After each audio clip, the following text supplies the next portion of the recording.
Salut, ici Frédéric Boucher-Gaulin. Aujourd'hui, on jase de la Focus RS. J'ai pas à vous la présenter, je pense. C'est une des voitures qui a reçu le plus d'attention depuis le début de 2016. On parle d'une compacte avec 350 chevaux, un rouage intégral, transmission manuelle. C'est des chiffres qui sont capables d'aller chercher directement vers le haut de la performance. Donc, on va chercher Subaru STI, on va chercher Golf R. On en entend parler dans les médias. Nous-mêmes, on en a beaucoup parlé depuis son lancement. On l'attendait. Finalement, on l'a. C'est moi qui l'a conduit depuis lundi. Donc, qu'est-ce que j'en pense jusqu'à maintenant? Je vais vous avouer que je suis un peu en amour. J'adore la voiture. C'est une véritable bombe sur la route. C'est ahurissant à conduire. On a l'impression de conduire une voiture de course, une voiture de rallye carrément. La traction, le grip des pneus, c'est surréel.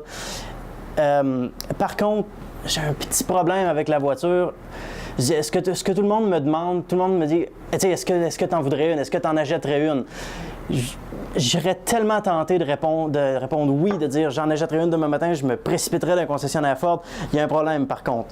Deux problèmes. Son premier problème, c'est qu'à 48 000 $, ça fait cher un peu pour une Focus. Elle a beau avoir la performance incroyable que je parlais tout à l'heure, ça reste, bon, le tableau de bord, la planche de bord, ça reste une Focus, la console centrale, ça reste une Focus, il y a des petits plastiques, bon, ça et là, qui font pas une voiture de 50 000. L'autre problème, ça se trouve chez Volkswagen, puis ça s'appelle la Golf R. Oui, en termes de performance pure, la Focus RS est devant. Elle a 50 chevaux de plus, elle a 50 livres-pieds de torque, les accélérations 0-100 vont être plus rapides avec la RS, oui. Par contre, au jour le jour, je vous dirais que la Golf R est beaucoup plus facile à vivre. Elle est moins... les suspensions sont moins fermes en mode confort. Sur la Focus RS, il y a un mode confort pour les suspensions, mais c'est pas vraiment confortable. Tandis que la Golf R, elle est smooth. On a beaucoup plus facile à conduire. L'embrayage est plus mou. Donc, rester coincé dans le trafic avec une Golf R, ça serait mieux qu'avec une Focus RS. La voiture est mieux insonorisée, la Volkswagen pardon, est mieux insonorisée, les sièges plus confortables. Encore là, les sièges Recaro dans la Focus RS, ils maintiennent super bien en place dans les virages. Par contre, sur des longs trajets, sont faits très minces. Donc, pour les gros gabarits, ça finit que c'est un petit peu inconfortable. Ceux de la Golf R, j'avais jamais eu ce problème-là.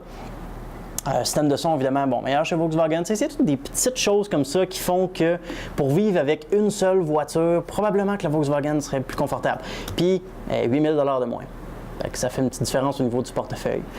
Donc, au final, malgré tout ça, malgré que j'adore la RS, j'ai beaucoup apprécié la Golf R, moi, personnellement, je suis un petit peu masochiste. Donc, je pense que j'irai avec la RS quand même, mais je pourrais jamais reprocher à quelqu'un qui me dit j'ai essayé de regarder les deux modèles puis je suis allé avec la R. Vous allez pouvoir lire mon essai complet d'ici quelques jours sur le site web du Guide de l'auto.